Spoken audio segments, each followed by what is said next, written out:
happy Wednesday. Thank you for joining me, everyone. Thanks, replay viewers, for watching. My name is Alyssa Thomas from Penguin and Fish, where we make lovely and quirky hand embroidery kits. And I am here every weeknight at 8:30 p.m. Central Time. And it's a time when we can relax and craft together for about an hour or so. And we work on projects all throughout the process from beginning to end. And the project we're doing right now is the Splendid Sampler 2 Quilt Along. You can get more info at thesplendidsampler.com. And there's a 6.5-inch block released every week on Thursday. So tomorrow is New Block Thursday. We are working on the latest block. It is Block 17, the Fashionable Pineapple by Jane Davidson here. And we're getting pretty far on it, I think. Here is ours so far. So we have the little plumage completely done that is stitched on. It's needle turn applique. And then we are doing reverse needle turn applique of all these little pineapple nubbins. So they're kind of 3D almost. So we got a whole bunch of more of those nubbins to go. So that's what we're going to be doing tonight. I'm hoping that we can finish the nubbins. Ooh, and it looks like some of you are saying that we might be having a little connection difficulty. Hopefully that gets fixed. Let me know if it's okay for you guys. It seems okay on my end, but it'll go up on YouTube at Penguin and Fish Movies when we're done here on YouTube. Last night I don't have up on YouTube yet either because YouTube was down or something, so I still have to get that one up as well. But yeah, let's get going. Let's make more of these little bitty nubbins on here. Okay, it's good for you guys now. Just a little hiccup. Okay, so hopefully we're good to go here. I'd like to get these nubbins done so that at least one step is done before we get the new block tomorrow, and this one's got to go on hold. So, all right. Thanks again, guys, for being here. I'm going to flip you around. Okay, here we go tonight. All right. Oh, hello, Jane from New Jersey. Okay, so here we are. We had one of these done before yesterday, but all these other ones, 2, 4, 6, 7. So we did 7 yesterday, and I think we have 8 left. 2, 4, 6, 8. Yeah, we have 8 left. So let's see how we do tonight. I know it looks like a pineapple, doesn't it? I just really like it. Actually, I was thinking about it. It looks like it's, this yellow is a pineapple, like an illustration of a pineapple color. Because, really, I was thinking about this after we picked fabric. Because really, a pineapple is brown on the outside. This is an inside pineapple color. The inside of a pineapple, not the outside, but it is what people tend to draw pineapples as, that color. Yeah, sliced open pineapple. There you go. Maybe we've sliced it half open from the top. Let's go with that. We've split our pineapple vertically down the center. I like it. That's what we're calling it. Oh, I got ink all over my hands today. I'm feeling about the same as yesterday, still in that linger cold stage. At that part of the cold where nothing changes and it's just slight congestion everywhere, so I was still kind of dealing with that.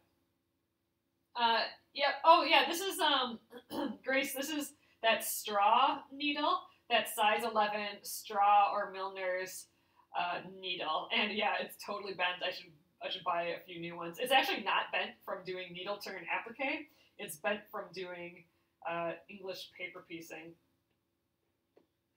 All right, let's start here. So I'm just snipping a little closer to the points. We had snipped these earlier just before we glued it to the background. but I didn't snip all the way to the edges before. Oh man, we did try the juicer today. So it was the first, we got a new juicer, or we got a juicer. We've never had a juicer. We got a slow masticating kind of juicer. That's where it has like it doesn't even have blades. It has just kind of like a knob, like a long kind of like a screw almost, that just twists and twists, and that it kind of forces it through like a sieve kind of. And it's slower, but it's supposed to be better than, if heat's involved or blending or whatever. So anyway, and it was on the cheaper side of the juicers, and we've never done it, so I'm like, okay, fine, we'll give this one a try. And we used it twice today, and I freaking love it so far. So earlier in the day, I tried doing celery juice out of it, because I want to start doing like a celery juice thing in the morning, just as like a first thing to have when I wake up. So I tried that, and it was delicious. And then, which is so weird, because you think, oh, celery, that's just gotta be whatever. But it just, it was so refreshing. And then later in the day, when my husband came home, we wanted to give it a try, because I wanted to show him, and I had bought some beets. I had gone grocery shopping today. That's why we couldn't use it yet the night before. But I bought some beets, and I took the tops of the beets, like the leaves of the beets. I put that in the juicer with a couple carrots and a tiny little bit of ginger, and then a Honeycrisp apple. So that's what we put in with him. And oh my god, it was so delicious. So dang delicious. It tastes like, like a fancy juice that you get from, one of those bottles, but it tasted so fresh and alive. It was just so good.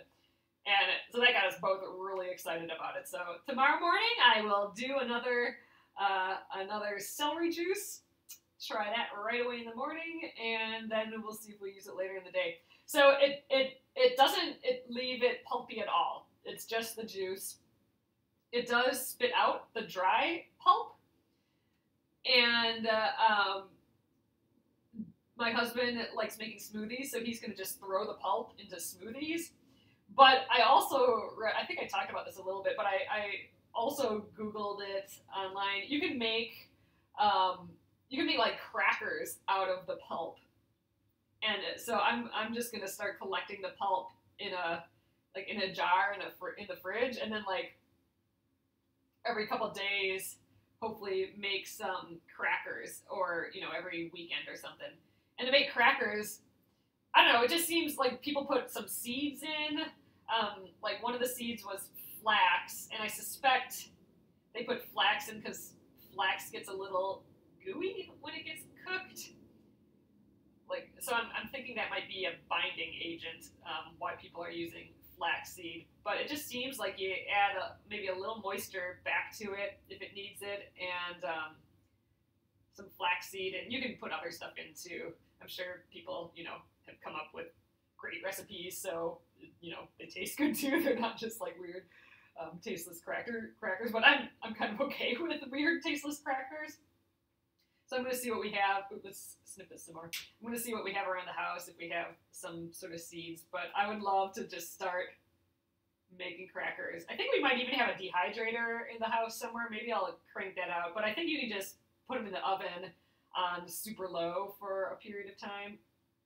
And yeah, so I'm hoping to do that with the pulp. Yeah, muffins would be really good too. I don't do a lot of baking. Oh, what made me excited about the crackers was that like in the middle of the day, like around 3 o'clock, I always just want something crunchy. I just need something crunchy that's yummy, and you know, what I really want is a bag of chips, but I don't have those. So if I could just have these like crunchy pulp crackers around, that would be so good. So that's kind of what I'm hoping for. We will see how it goes. But yes, I'm pretty dang excited about it. Oh, I should put a link, you guys, to the one that we ended up getting. So I've used it twice, and so far it works great. The two things that I maybe don't like about it, well, not that I don't like about it, but just things that I can already see would be a little bit better, is, first of all, it in the mail, it was so plastic smelly. You know how sometimes when you get something that's plastic, it just, man, it feels like all the chemicals are just shooting in the air, and it just smells so bad of that like chemical plastic smell.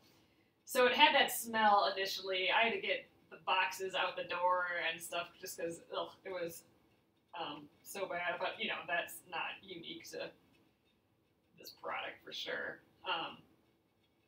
So that was annoying. But I put all the parts in the dishwasher, and that worked just fine.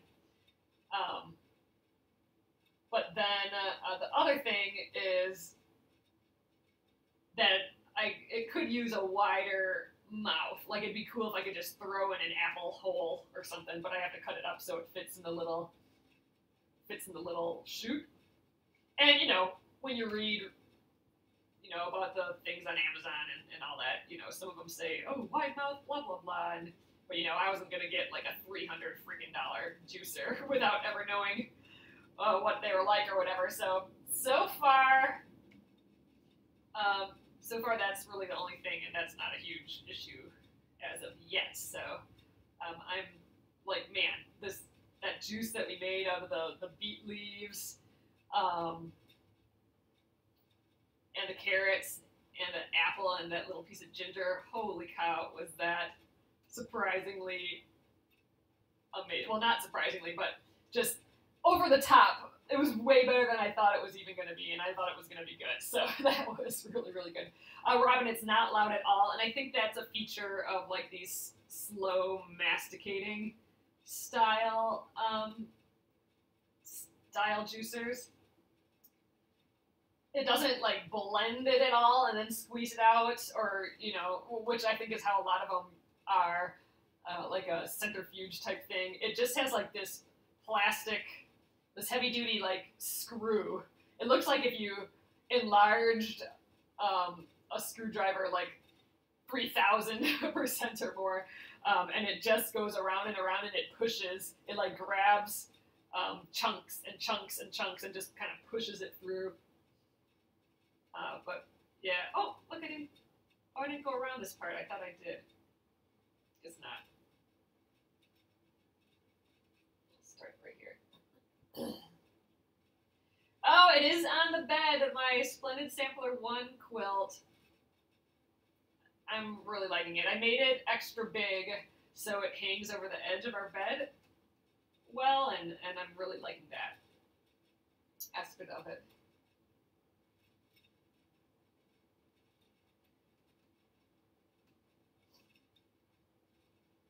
All right, so that's 2 down, right? We did 2 today already, I think.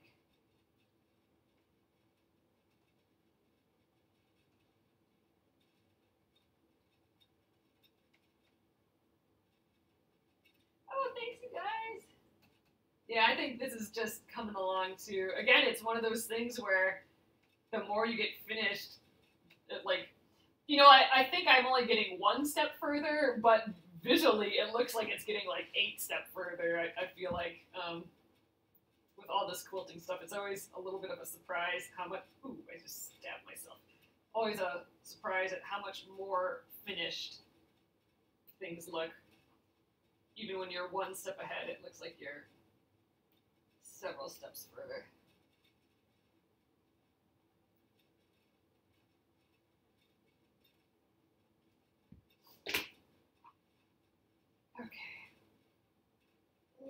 fixed.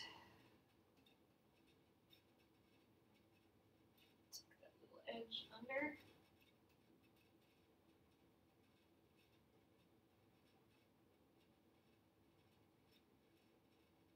Yeah, it's kind of nice stitching just the same little thing over and over.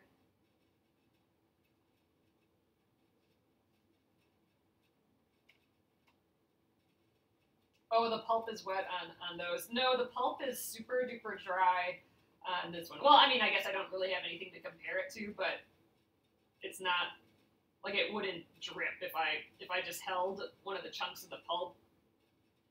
It would feel damp in my hands, but it wouldn't. I think if I squeezed it, I don't think anything would drip out of it.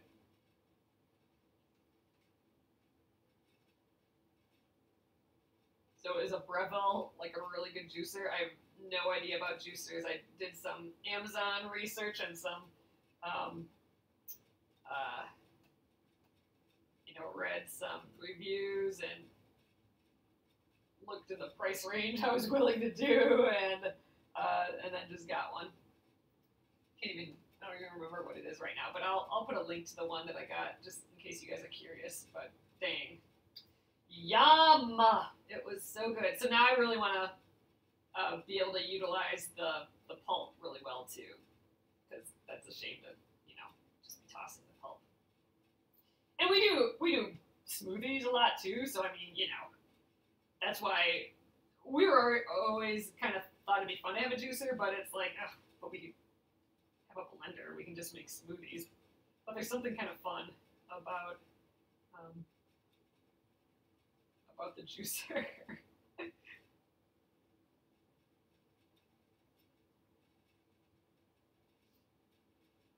And my husband's been having a lot more juice, hooking one of those not jugs, but one of those little plastic things of juice. Bottle, that would be the word. A bottle of juice, when we're at the grocery store or something. So, thought we'd give this a go.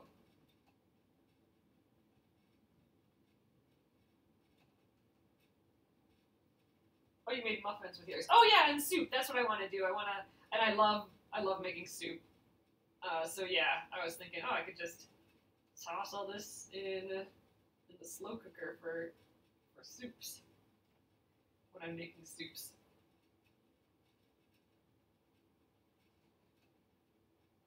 Yeah.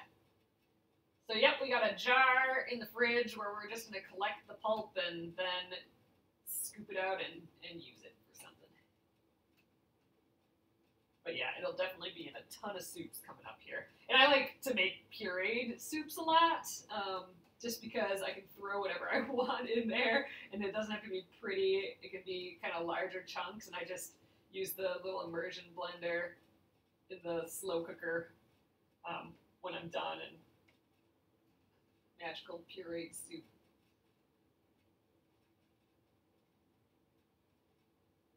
Oh yeah, this is block 17. If I do this, I'm way behind. Oh, Brenda, are you thinking of starting the Splendid Sampler?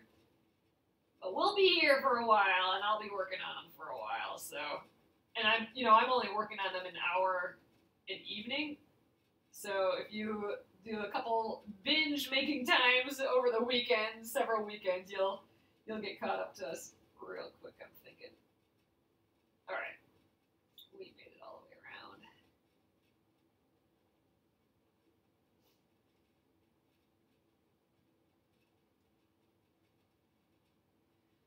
All right, next up, let's jump to up here.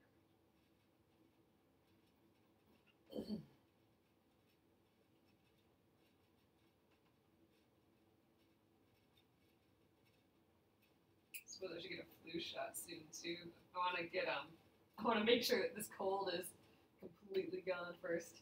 Yep, Gina, there will be 100 blocks. The first 20 are free, and this is 17. And then the rest are going to be from the actual book. So the book is the Splendid Sampler 2, and I have a link to that.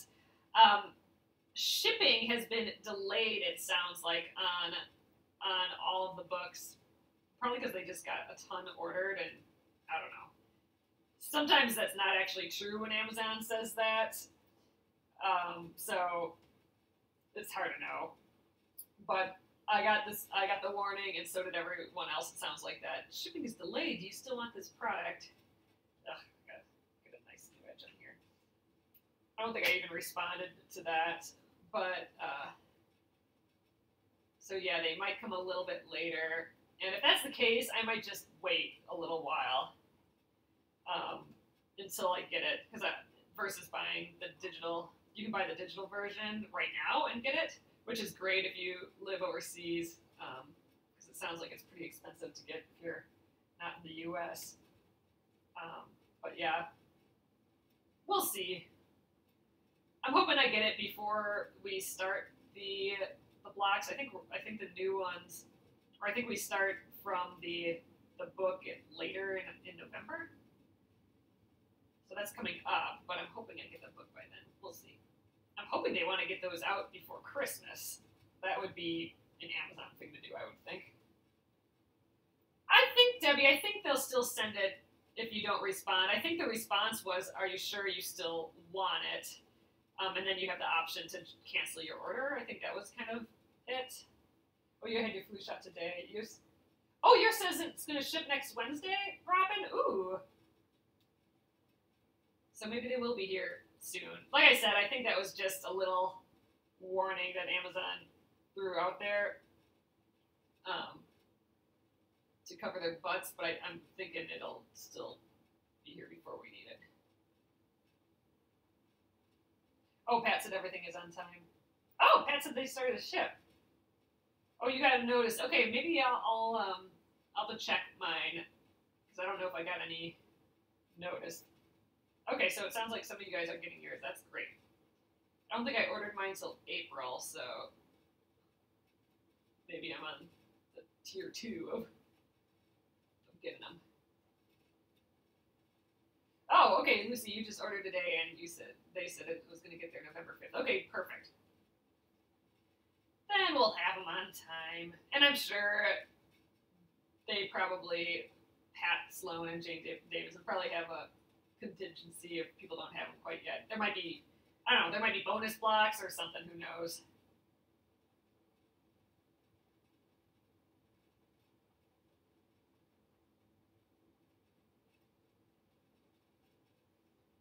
All right, done with that one? Yep. Let's go to the other side. Ooh, just 4 more, you guys.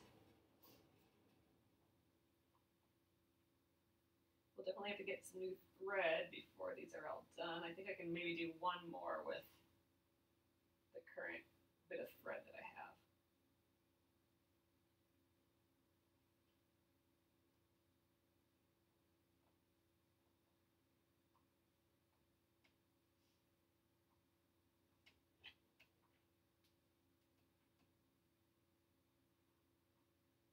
And I am, I know I keep saying this, but I am still planning on doing that sketchbook cover project. I had a thing come up this summer that has been putting a kink into that, but it's good news that I'll be able to share soon. It's just been taking all my time, so I haven't been able to properly finish rewriting the pattern for the sketchbook project. I'm rewriting the pattern. It's in my book, but I'm rewriting it so it's a little easier if you want to change the size of the book you want to cover and stuff. So, and if you bought the book, I'm going to have it for sale just as a PDF pattern, but it also, if you get the book or if you've already purchased the book, because I know the pattern's in the book, and a lot of you got the book because of the pattern. You'll get this updated pattern for free with the book too. But like I said, I put that. I didn't put it on hold. I just haven't finished yet. But it's still gonna happen. Well, I'll let you know why it's taking so long soon. But it's exciting, and I think you guys are gonna like it. But yeah, more on that soon.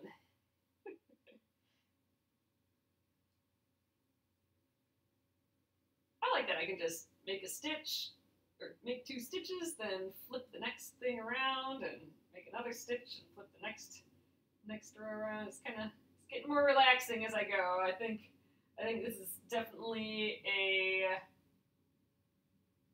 technique, this needle turn afterplay, that you gotta kind of sit into it. Yeah, the book cover is gonna be fun because you can do whatever you want with it. I'd like to even show an example on, you can even use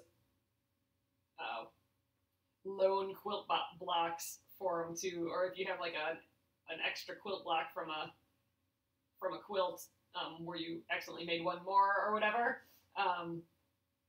Lone quilt blocks. Is that what I called it earlier? There's a term for that when or like a fun quilty term when you have some random quilt blocks laying around from random projects.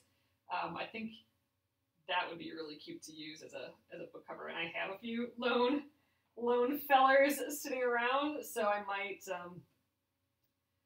do an extra book cover. We're gonna do the llama embroidery on it, so it's gonna be all about the llama, the one that I do with you guys. But I want to show you how you can adapt the pattern and use it for some other things too. Orphan blocks. There you guys go. Perfect. I know that I'm usually wrong when I say terms like that. I've done that since I was little. Like I called Sloppy Joes Messy Sams without knowing that I accidentally switched it around, and I do that pretty regularly. I accidentally say like a pretty synonym, pretty equivalent word or phrase, but it's not actually the phrase. So it wasn't a lone block, it was an orphan block. There you go. And I can usually feel that there's something not quite right. It doesn't feel right in my mouth, but I don't know why. So awesome. Okay, it's an orphan block. That just, now it rings a bell, right? But yeah, I have a few orphan blocks, and I'd love to do some sketchbook covers out of those. Messy Sams. I remember saying that in conversation, and I was like little, and everyone looking at me weird, and I didn't know why. And oh, you're like that too, Robin? They're all used to it. Yeah, see, but there's a problem with when they're used to it, then you don't have the signal that you're saying it wrong. But yeah, the Messy Sams, I distinctly remember people looking at me funny for that and me not knowing I had said anything wrong. I get freaked out with names, I think, for that same reason, because there's some names that are kind of equivalent in my head to other names, so I'm always afraid I'm gonna switch someone's name with what their synonym name is in my head, which, isn't really a thing, but in my head it is. So I'm always extra nervous. I'm sure everyone's nervous about remembering people's names, but I don't know. I blame it on that. There you go, Robin. Oh, you do that with song lyrics all the time? Yeah, that's funny.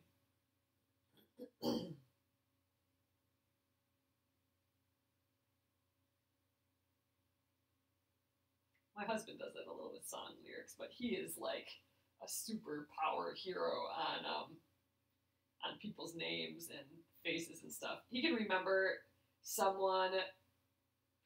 He could meet a stranger in a grocery store, and like 8 years later, he'll know that if he meets him again for some reason, this stranger, he'll be like, "Oh yeah, I met you at that grocery store years ago.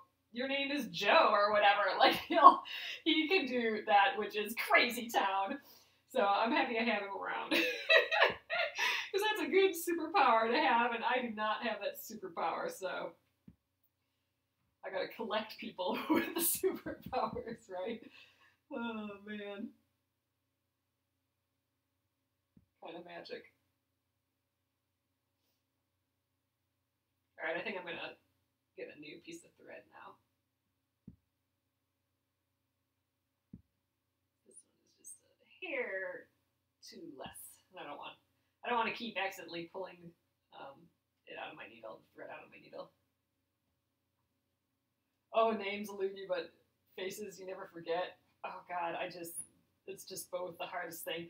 Whenever I meet someone, the two memorable things for me that the two things that I could recite later are what their hair looks like and what their clothing kind of looks like. So that helps me 0% if I ever see them again, because people's hair and clothing change like day by day. So the things I remember are useless when it comes to people. It's annoying. Oh my gosh, we only have 2 more of these left and we still have a half hour to go. Man, I think we're going to start stitching this onto the background. Dang, we sped up this process since yesterday then. Sheesh. I suppose I stopped a little early yesterday, but no, we still weren't moving this fast. Okay, we'll do this guy down here first. It is so cute. So when you needle turn applique, sometimes it pulls the fabric in weird ways. You gotta be careful for it. But in this case, you know, where it's bunching up a little, it's making it look really textured and cute.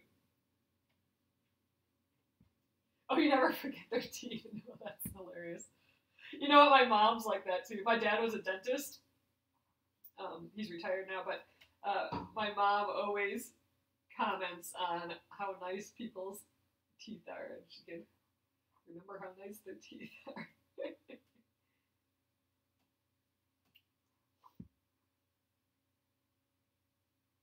Alright. Yep, I'm going to do the French knots. Oh, I think that's not done till this is stitched on. Yeah, we're going to applique this to the background first, and then we'll do the French knots. So I'm not going to do the French knots till I'm done kind of going by the instructions with this one. So I'm not going to do the French knots till then. Yeah, I'm going to sew it down first, and then we'll do the French knots. Which you could probably do it either way.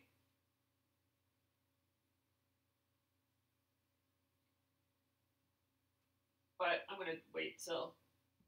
Oh, I can't tuck this under. I'm going to wait till I have it stitched down before doing the French knots. And I think mainly then I get to just kind of finish one task before pulling out a whole bunch of other supplies. That's my only real reason, I suppose.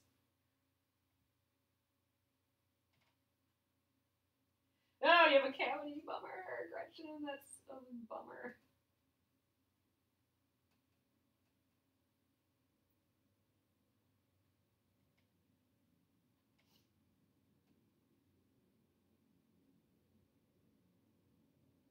Swooping those little puzzles out of the way.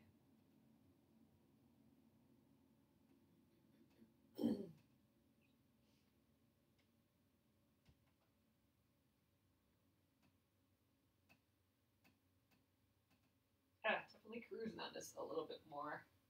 Oh, you don't anymore. So you took care of it right away. Took care of those cavities right away. That's funny.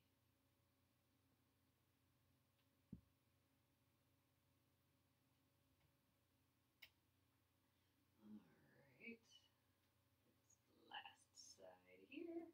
And we got that one more left. Ah, it's looking so cute.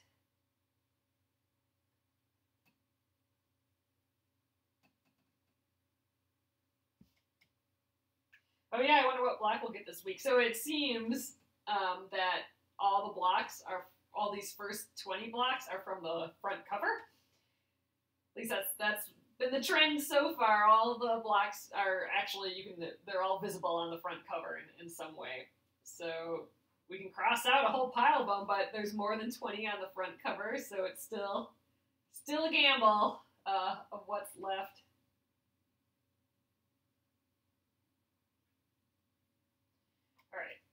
one more here.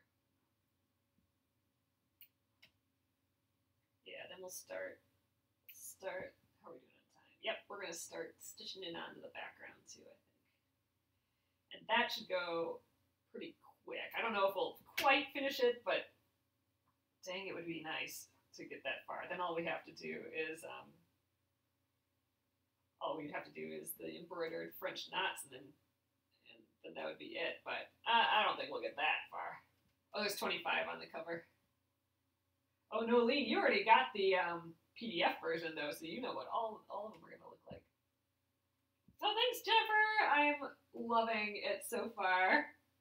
I do think it could have used maybe a different color for the background. It's pretty subtle, but I suppose my whole entire quilt is pretty light and subtle, but I don't know, maybe a little darker. I don't know, but I'm okay with it. Like a little more contrast wouldn't have hurt. But yeah, we talked about that a little bit last night. I think I'll add the contrast with the French knots. I'll do either a brighter color or just like a slightly darker color, something, so it doesn't blend in perfectly to this. Like, I'm not going to match to my background color here. I'm going to go a little different. Mini pineapples. Oh, I'm going to have to look. Yeah, you're right, Charlotte. I think you're right. The French knots, I think, will take care of whatever my issues are with it being too light. I think that will solve our problem. There's always a way to solve it. If one thing's not quite how you thought it was going to be, whatever your next bit is, you can push that one way or the other and help it out. Oh man, there have been some really cute pineapple blocks. Really cute, every single block that people have been doing for the Splendid Sampler. Yeah, if you guys are just want to see just like tons of inspiration of kind of, of the blocks that we're doing here and just in general, that's just a great page to go look at. And if you aren't already on it, go to, on Facebook, the Splendid Sampler page. Yeah, the Splendid Sampler on Facebook. That's the group. Oh, I think you might have to join, but I think you might be able to still see everything without joining. But that's where a lot of people are posting their finished blocks as they work on them. So like whatever, and some people, and the group has like 30,000 or more people in. So that's a lot of people making this quilt, right? Or just observing the making of the quilt. And it's really worth a look to check it out. So a lot of people, right when the block comes out on Thursday, they make it right away. So when you wake up on Thursday and the block's there, you can already go to the Splendid Sampler page and see what some people have done with it. And it's just really inspiring.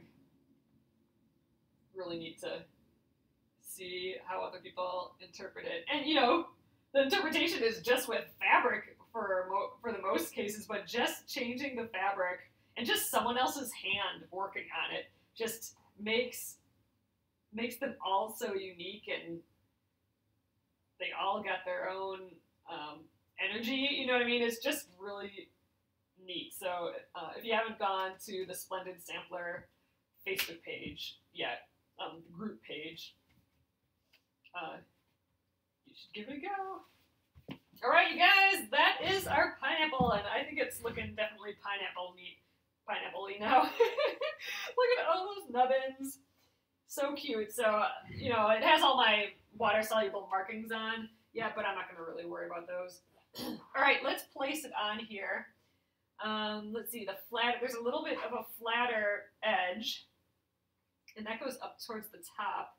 So I'm just kind of using this guide and looking at this just to kind of get it placed just right. And if I tuck this under, I want it to overlap.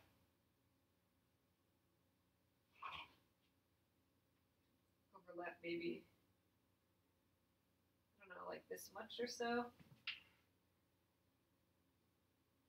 probably like right here. Let me get you guys a little higher. I think probably like right there. It will all, it'll shrink because remember we're losing a 1/4 inch all the way around. So I think right there. So all right, let's poof that back out. I'm going to grab my applique pins again. Let's just pin some areas here. I'm going to pin it down here maybe. All right, I think 2 points of contact is probably enough from it shifting.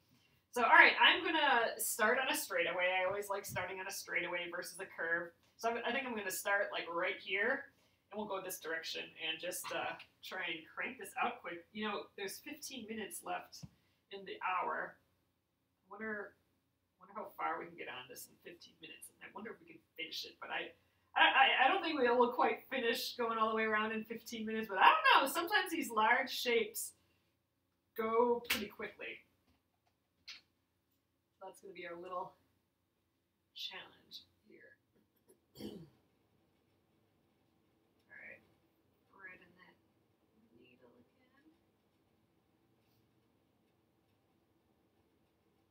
Oh yeah, you could tack it down with some glue versus the pins.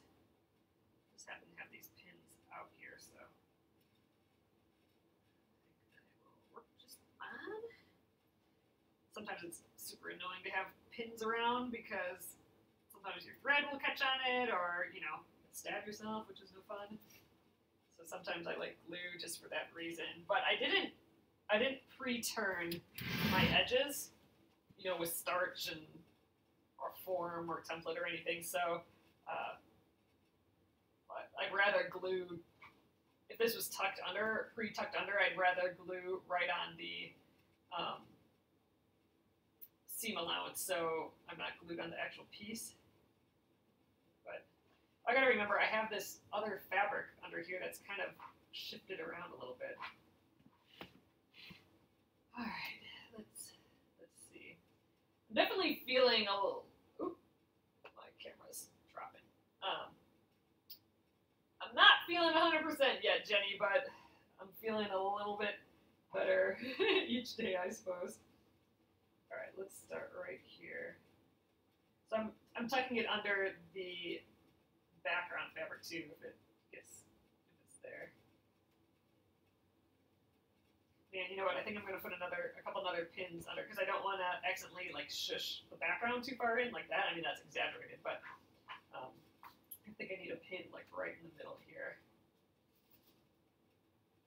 just so the background doesn't slip away at me.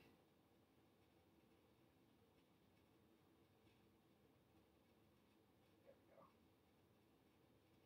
right, let's try that. Yeah, I think the nubbins definitely show up a lot better now that they're all in. There we go. So now my background fabric doesn't want to fall as easily because I got it pinned down. Just got to get that good first stitch there. We'll be on our way.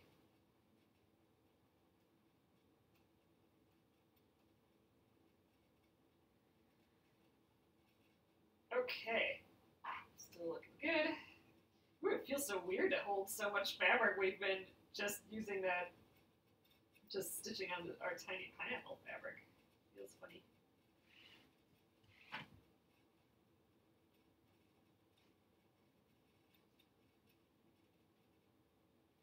Sometimes I put the pins to the back. I don't know. I guess I just did this time because I don't want my thread to catch on the back of a pin, or like catch onto a pin if it's on the back side, and at least on the front side I can see if it gets caught.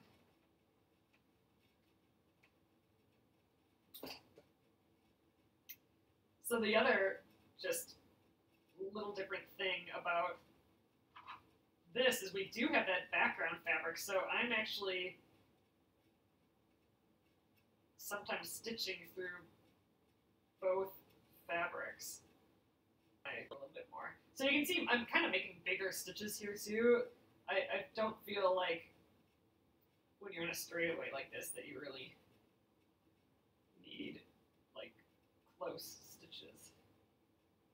Just need enough to tack it all down. All right, we're approaching this curve.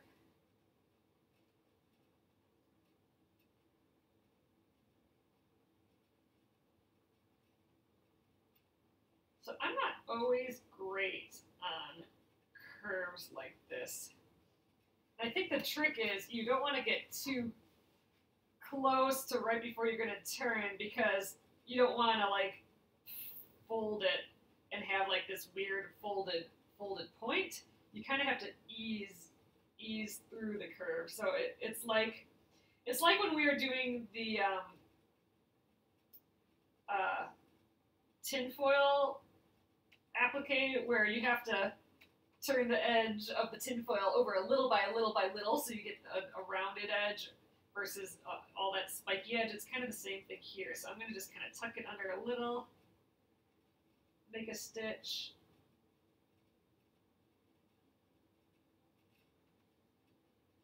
Then tuck it under a little bit more. I'm just going to kind of ease through my turns a little bit.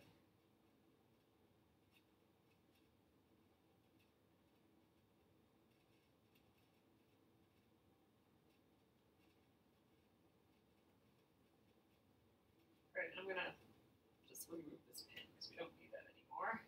Oh my gosh, it's looking cute. Look how much size it's already lost though, just from getting rid of that 1/4 inch. So it's gonna be way skinnier here when we're done.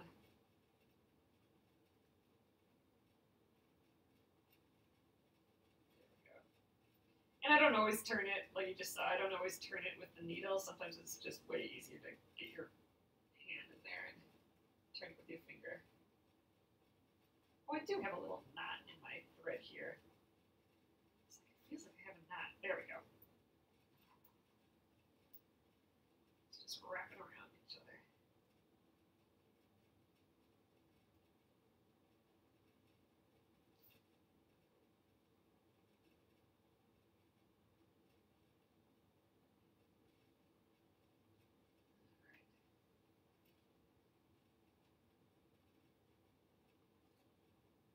Yeah, I think it's gonna feel like a surprise at how much it shrunk. So that's gonna be kind of neat.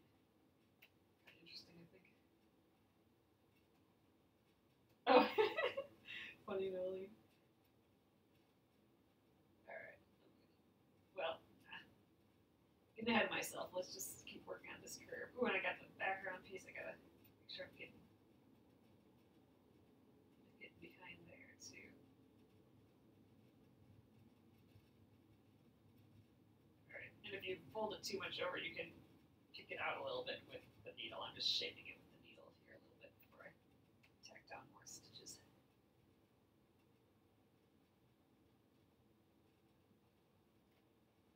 Thanks, Leslie! I'm super stoked about it. And I thought it was going to be horrible to have to stitch all those little nubbins, but I'm happy with them. And they didn't take forever and ever. It was perfectly fine doing all the nubbins. It was kind of relaxing, so that's good. Thought I was going to have to power through them, but it turned out okay.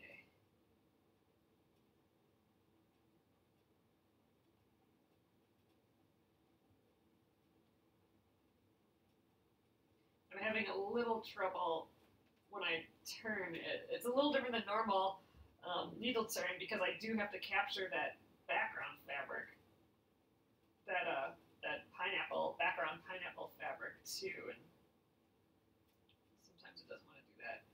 If my glue would stay a little bit better, then I would be having an issue, but it's kind of, my glue's kind of coming off.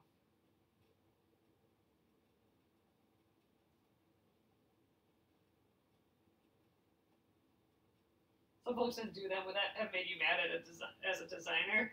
Well, I think every designer is different, but if I had designed this and people didn't do it, I'd just be happy that people gave it a go. I mean, everyone's at different levels, and everyone is putting energy into making them and stuff. If someone doesn't want to do the nubbins, then that's fine. Everyone's got different time frames, all of that. You free motion quilt, do you put the quilt in an embroidery hoop? I don't, Lisa, so I've never done that. I have seen that. I've not seen it so much for free motion quilting as I've seen it for like thread painting, which is similar in the sense that people are still just kind of using free motion techniques, but like they're still moving underneath a free motion a foot. But yeah, I've only seen the hoop with the thread painting, which I've never done, but I suspect it's because with thread painting, with a quilt, you have the bulk of the quilt, the 3 layers of the quilt, right? The front, the batting, and the back. With thread painting, what thread painting is when people just like go back and forth to fill in shapes, but they're filling in shapes with thread. So it's you can change colors. It almost looks like you're painting with thread. And I suspect that they use a hoop sometimes just so their whole piece just lays super flat against their surface. So they're kind of doing an embroidery hoop but reversed. So instead of having the fabric on the front of the hoop, they're having it on the back side of the hoop. And then they can move the hoop too. So they can hold the hoop and kind of move around like that too, maybe? I don't know. But yeah, I think it's all about having it on a flat surface. The hoop in that case. That's what I suspect, Lisa, but I'm just speculating. Oh, you did the French knots first. That's totally fine. I don't see any problem with doing that first.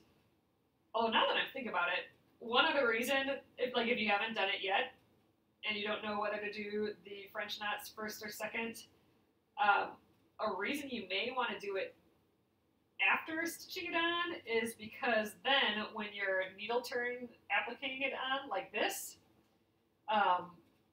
you won't catch your thread on any of your pretty French knots.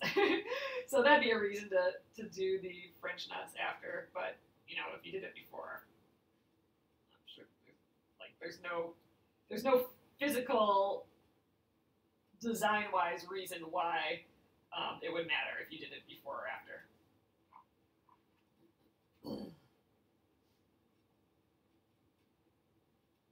Yeah, now it's looking like a pineapple. So I'm not sure we'll quite get all the way around on my little timeline. Like I don't think this was a 15-minute turnaround. However, I might just stay and finish it. I think we might just go over I think it might only take me like 5 extra minutes or so. And it sure would be nice to have this stitched on before the evening's over. So I might just stick around. There, see, I folded it over too much, but I'll just poof it out a little to get my nice curve. Oh, a year ago you learned the colonial knot. You preferred it over the French knot. We could do colonial knots when we work on this. It'll be a while before we do the French knots or the little knots in the middle of these, just because we're going to get a new block tomorrow. But remind me of that. We could try doing both colonial and French knots. Some people just think colonial knots, they're kind of like less loopy. Like they kind of, I don't know, they look nice. They both look nice. Sometimes I always have to, I'm more used to doing French knots, so sometimes I have to remind myself how to do the colonial knot. Yeah, scooting along tonight for sure. Ooh, this is your first time doing a proper needle turn applique. Nice, Jenny. Yeah, we've been doing kind of all sorts of applique, and we've been doing needle turn applique, but this is the first one where we're straight actually needle turning as we go. So this is like pure needle turn applique where we're actually using the needle, where we're actually starting out with a seam allowance, a flat seam allowance, and we're using the needle to turn our fabric as we go. And a bunch of the other ones that look like needle turn when they're done, we've stitched them on like needle turn, but a lot of those ones we turn this seam allowance using different techniques to do that beforehand, which is actually makes the stitching it on part go super fast because you don't have to do any of this tucking. You can just stitch, stitch, stitch, stitch, and it's done and ready to go. Ooh, it's so poofy though. I love needle turn applique because it just poofs off of your fabric. I mean, especially if you compare it to, I'm going to add another pin right here. If you compare it to just raw edge applique. So I'm having the same issue as at the beginning where I want to turn this and stitch down the back, but the back keeps pulling down a little bit further. So I'm going to just put another pin so the background fabric doesn't move around on me. Because you got to get the background fabric flat against what you're appliquing. It keeps wanting to move around. Oops, jeez.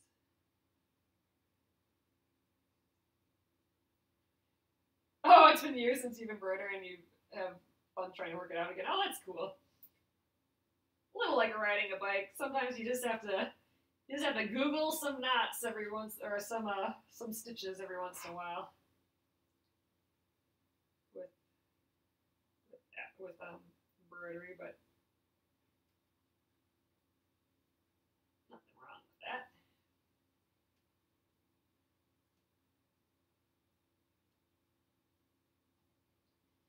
Alright, we're on this opposite side here. Hey, I'm excited. This guy's gonna be done and stitched on. I did not think at all that we'd get this far tonight. Especially since we had one extra nubbin to do compared to yesterday. And we will go a little bit over. And I stopped already by this time yesterday because I wasn't feeling great. But still, not expecting to get this far. The other colonial knots because they stay in place better. Oh, but I don't know if you can make them bigger. Oh, by doing more loops or something. Yeah, it's been a while since I thought about that. We did a whole thing on colonial versus French knots a while back. That'd be a good short little video that I should do though. How to do a French knot and colonial knot and how they're different. Alright, get rid of that. Oh, it does look like a hot water bottle, doesn't it? My little hot water bottle pineapple. Yes, so now it looks good enough to eat, Leslie says it. And now I'm definitely thinking about it. It's a pineapple that's been sliced down the middle from the top, because then the color is right. Because really a pineapple's brown on the outside, but yeah, you're right. If we slice it from the top, like we're putting it on display in some, fruit table somewhere, then this would be what it looks like.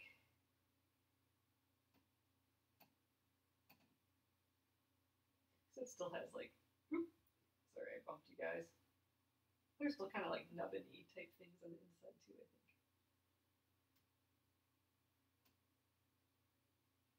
Yes, pineapple for the juicer. That would be amazing. I think I'm actually a tiny bit allergic to pineapple. Whenever I eat, I mean, I love pineapple, but whenever I eat it, my mouth gets a little fuzzy, and I had a food sensitivity test a while back, and it showed up on there, and I don't hardly ever eat it. So on the food sensitivity test, a lot of the the things that I was eating, I was a little sensitive to, but this one that I don't eat a lot, I was sensitive to. So I think I'm actually maybe tish allergic to pineapple. All right, well, we'll leave that pin there.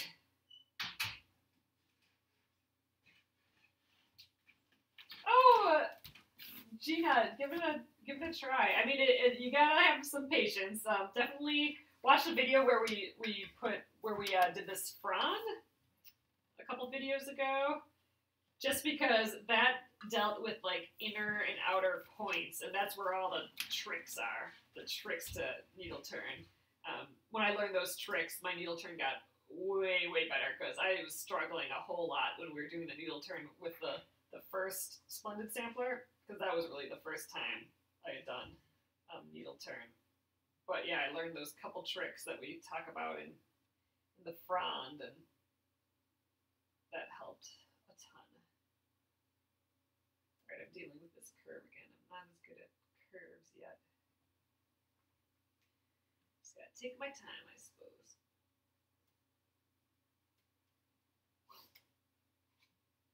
Got a little funny point in there. I think I can push it in a little bit though. Fake it. There we go. Alright, let's get rid of that guy. Kind of wanted him in place to control the background again, but I don't think I need it. Oh yeah, the top of the pineapple. The, whatever that would be called.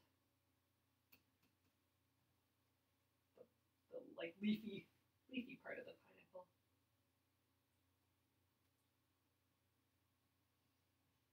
Oh, good. I'm glad it's helping, Leslie. I'm learning along the way too from you guys. And you know that this Splendid Sampler, the first one and the second one, I mean, they're both great skill builders. Or if you just want to try something you've never attempted before, like needle turn, for example, you're only committing to something this big, right? Even if it takes a while or whatever, you're just committing to one block. You're not making a whole quilt of these, you know? So there's no pressure to do any more than this. And, you know, you could scrap this block altogether and do it in a different way. I know some people skipped making the nubbins and just used a pretty fabric here, and they just look fabulous too. So all the blocks, you know, there's opportunity to try things you haven't done before with, you know, not much risk. So it makes it a nice project. All right, let's try and shape my curve a little bit more. It's getting a little pointy here, I think.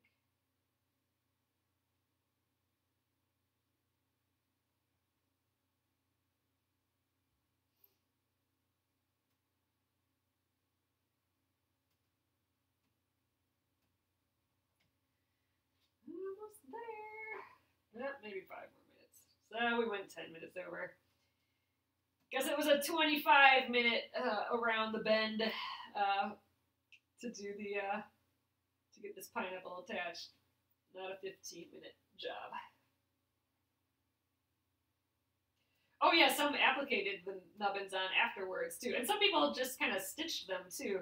That's what's so neat about checking out the Splendid Sampler Facebook page, is that if you're stumped on something, someone might have come up with a creative solution, or if you just can't deal with it anymore, like I don't want to do any more needle turn, someone and you can't think of how to fix it or do something else, someone in that group has come up with some creative idea to finish it.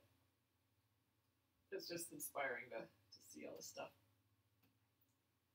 See everyone's what they're working on. Should you buy a pineapple when it's ripe or let it ripen on the counter? That's a good question. Sometimes you don't have a choice.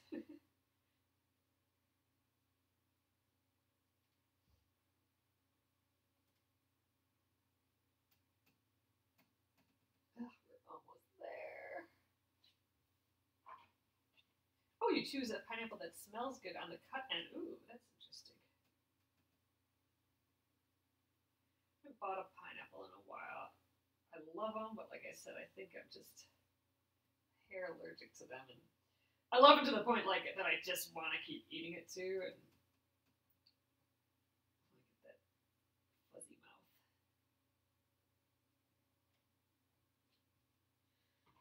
We're almost there.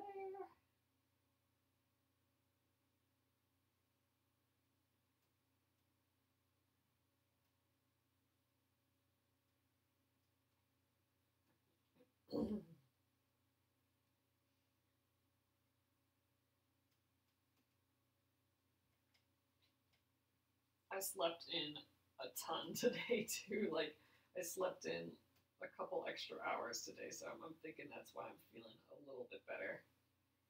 I'm trying to do the sleep in excess while I'm sick, and I haven't been sleeping great, but maybe that's why I have to add on the extra bit of time. Soon I'll be feeling tip-top shape again. Yep, I love them, but they don't love me exactly. They don't hate me, but they'd rather be without me. Alright, I think we got it like a ½ inch or 3/4 of an inch to go here yet.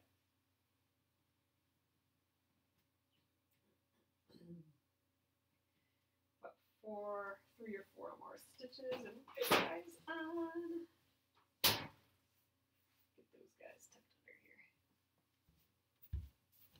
Foods and rest, best medicine. Yeah, I last time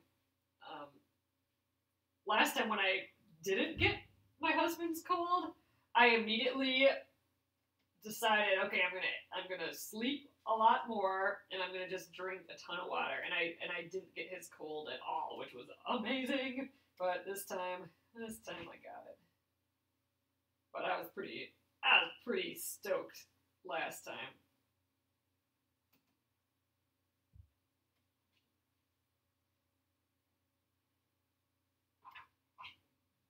All right. And I've recently just on purpose been